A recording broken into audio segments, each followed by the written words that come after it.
Race number 5 at Belmont Park. It's over the 1,700 metres, a Class 1 handicap. Mark, the replay horse just blew the field away last start. Really did. King of Hollywood, William Pike riding then, and he rides this time in as well. Then came Truly Rare at the top of the home straight, followed further back King of Hollywood at the 250, and Magical Stones hit the lead, kicked a length and a half in front. Down the outside comes King of Hollywood. King of Hollywood now goes up, joins Magical Stones. He does better than them. King of Hollywood coming away from Magical Stones. Diamond Decoy over towards the inside, but the first favourite wins. King of Hollywood drew away. Good performance there by King of Hollywood. Hadn't done much wrong in all the other races, just wasn't able to win. This was a good performance because it and Magical Stones worked well away from the rest of the field.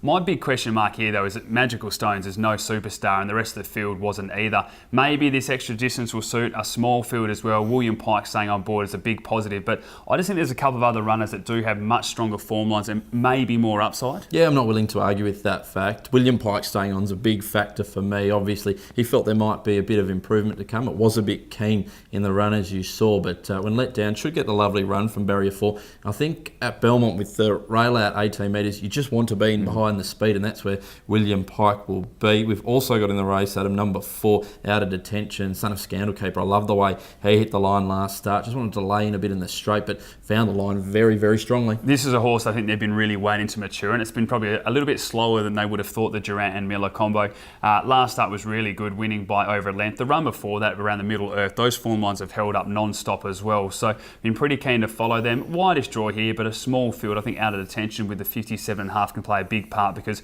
it'll want the 1,700. Depending on the rain we get at him, there's one that we should throw out for the punters. One of our horses that we follow, Harlem Moon, a mare by Globetrotter. She absolutely swims. We found that out last year at Belmont around this time of the year. I think she was about 40 to 1 and ran really nice second. So she gets through the going. If there is rain about and we do get a soft track, just have a look at her and see what price she's at. This is your election from the other week. If it is wet and we're running on a soft, just put $10 on it. It doesn't matter what price she's at, definitely do so, because as you said, she's a genuine swimmer. In a field like this, no reason why she couldn't surprise. But I'll go with 4, Out of Detention. From 6, Take It Like a Man. 2, Just Elated, and 1, Bella's Idol. Number 3 on top for me, King of Hollywood. From the 4, Out of Detention. 2, Just Elated, and number 9, Harlem Moon. Race number 6 at Belmont Park is a Class 3 handicap over the 1,200 metres. And Mark, the replay horse we're going to take a look at, Supposition. Those form lines have been backed up with another win for Zenite. Yeah, it's a wide open race, Adam, with some mediocre form lines coming into it, to put it politely, but let's have a look at Supposition running second. Coming through in the middle of Mercurial Spur, Sovereign Hall is well back in the field, and You Watching Me is getting to the outside to try and run on. Mr. Bear struggling, hitting the front though, Zenite on the outside from Double Edge. Surely they're going to get tied. Sovereign Hall is winding up with a really good run through in the middle. It's Zenite in front. Sovereign Hall switches around it now and comes home fast, but Zenite's still in front. Sovereign Hall weakens on the run. Supposition comes late. Double Edge the inside. As you said, a very wide open race, Mark. I think there's only the 10 horses here, and you and I don't have one number the same. So that just shows that every horse going around here can win. Look, Supposition, a really good performance there over the 1,000, beaten a length by Zenite, wins again. Blinkers go on here up to 1,200. All the stats point against it numerically, but I do think from what we saw there, you have to consider it. Absolutely, and it's a wide open race. Again, Jamies are flying at the minute. Here's a couple of stats for the punters, though, about this race. Apart from Gonna Go, who's a last start winner, average lengths beaten is 8.4 for this whole field, and average days of the last win 382 days. So a few of these horses looking for a win after a very, very long break. We've also got here Tiger Red. I've got it on top now. As I mentioned, it's a very wide open race. Respect the Kalgoorlie Gallopers. Last start was a forgive one last and caught 3 wide. I thought the effort 2 starts ago was brilliant behind Kalorglen, but also Adam, this Gallopers soft track form is very good. It's mostly in town and it's behind some pretty smart ones. So I'm willing to have a crack here. Barrier 10 Sky Bogenhuber takes it to the front, just lets it bowl along. Could be the one to catch. Well, back in the day, Tiger Red was a genuine Saturday galloper, so I can see exactly why you have come up with that. The recent runs have been good, except for the last one, which, as he said, excuses. Prior to that, I think the form lines have been good. In a field like this, there's no reason why you couldn't have a go at it. If you're going to get some each-way value, this could be the horse that pops up. Cool image number 8, Adam. Your on-top selection here, Randy Tam for Sharon Miller. Of course, they combined to get It's It home in the Beaufine Stakes on the weekend. in. Tell us your thoughts. Yeah, look, put a line through last start, but go the runs before that. Sharp Bob, Luke Skull, they're good form lines. Now, the concern for mine is this horse just doesn't like Belmont at all for some reason, but I'm willing to put a line through that with the 54 kilos in such an open race and just have a throw at the stumps here. So, Cool Image is on top for me. From 7, Aces Wish, 5, Allura May, and 2, Gonna Go. 1 for me on top, as I mentioned, Tiger Red. From the 6, Invincible Warrior. Number 3, Jazari, and 4, Supposition. Race number 7 at Belmont Park is over the 1,700 metres mark. There are form lines from everywhere going here. Midweek, some good Saturday ones, and Vaughan Sigley, who's absolutely flying at the moment. He certainly is, isn't he? At a Middle Earth, the horse will take a look at. Jaspara's also in the race. These are the 2 class droppers. Corner, and Election went through very quickly. Well, he's taken the short way, so did Indy Pacific to follow him through, and they've gone to the front. It's Election clear, bounded away at the 200 metre mark from Middle Earth. Indy Pacific, Phantom Choice, Travelling, Bergantina, Rare Coin, Fire Detonator. 100 left to go. Election's the leader, a length and a half in front. I think he's got their measure, and it's Election.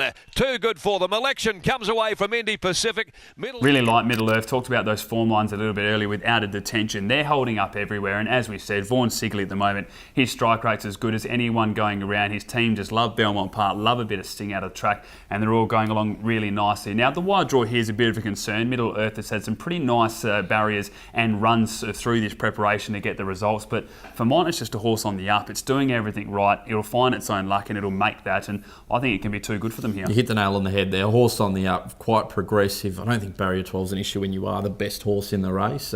Vaughan Sigley, as you mentioned, last 50 runners, 25 of them have finished in the top 3, 12 winners, 4 seconds, and the rest third placing. So he's going absolutely great guns at the moment. Of the rest, Adam, we've got Saker in here, another class dropper, quite significantly. Fred Kersey's Claim comes into play here, but beaten 2 lengths by Stocks, which is a Farnley Stakes winner from last year. You have to respect it, but also treat very cautiously. Saker's done what Saker does best. You ride him off, and then he puts in a run like that, only beaten 2 lengths of Stocks, as you said, and then you get the 3 kilo Claim.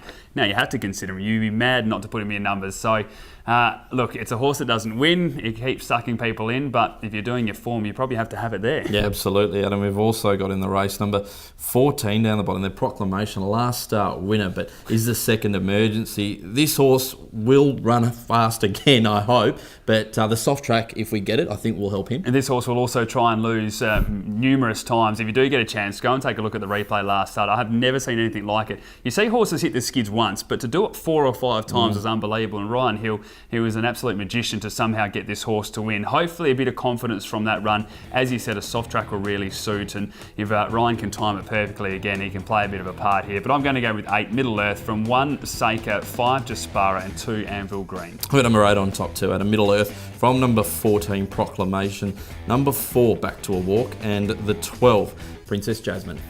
Final race at Belmont Park is over the 1,400 metres mark again. Another open race, because there is one we've got a pretty good opinion of, but isn't quite firing. So it gives some of these other horses a bit of a chance here. It certainly does, Adam. We'll go back about a month for our replay horse, Black Frida, running 4th behind Goma Whipple. Very tough indeed. Eyes Wide Open is getting a run nearer the inside, and further back is Checkers. Starkle, Goma Whipple's putting in, and so is Fire Detonator down the outside. Men of Muck and Budden got badly blocked for a run as well, and hitting the front, Goma Whipple. Checkers coming through as well, and then came Fire Detonator out wider. Goma Whipple's got the lead though from Checkers, Fire Detonator, and Men of Muck and Budden, and Black Frida late, but Goma Whipple drew. Nice performance there by Black Frida, and you and I have pretty good opinions of those form lines around Goma Whipple. Even the runs prior to that, Push to Pass and Little Miss Mac were good enough as well. Tucky's Lad form lines. Barrier 10, small question mark for mine. This horse does like to have things in its favour, but I think it's good enough and has shown that its class can get it through a race like this. Yeah, those Goma Whipple form lines certainly just stand out. Adam, since running in that race, or since winning that race, has come out and run second twice on a Saturday, so the form reads really well. In that replay was also Born Blue and Starkle, which wasn't the worst. That was 2 starts ago for Starkle. And I'm just having a look at the form though. Number 8, Regal Class. This is a last chance. She's got to show that she really wants to race here. Pulled up with no abnormalities after being disappointing last start behind Sunset Pete. Let's hope she can bring her best. Yeah, well, we watched her at Ascot and we just went, how good is it going to be when her and Ravelli go head-to-head down the straight at Belmont Park, and they have time to wind up. We've come to Belmont Park and we just haven't seen that yet. So for me, we're starting to clutch at straws now, and as you said, maybe it'll just be that it gets it this time and decides to clip, because if she does, she's a mile better than anything in this field. She'll win by 2 or 3 lengths. So hopefully now, third up this prep, a bit more fitness behind her, application, I don't know. We know that Grant and Alana are the best. William Pite's the best too. She should be winning this race. Barrier 5 as well, quite notable. Did draw 4 last start, but as we mentioned, probably last chance. Adam, how do you see the last? I'm going to go with a number 8 Regal Class from 6 double digit, 4 Black Frida and 3 All Too Much. Yes, 8 on top for me as well. Regal Class from number 4 Black Frida, our replay horse. Number 1 Night Watchman on the quick backup after winning last week, and 3 All Too Much. Time now to take a look at our best bets for the card, and Mark, we know our Singapore lovers just love a winner here. So race 1, number 6, Enticing Star to start us off, and then race 3, number 2, Rojo Claw. You'd expect both of those to be winning early. Absolutely, Adam. I'm with you with Rojo Claw, but also got La Daru, early Justin Warwick double, I think, is on the cards. It looks to be a very good day for Lucy. As we always do say, you can follow us on social media. You can see that on screen at the moment. PerthRacing.com.au for all of your event information and our YouTube channel. And on behalf of both of us, hopefully found you plenty of winners. Quick,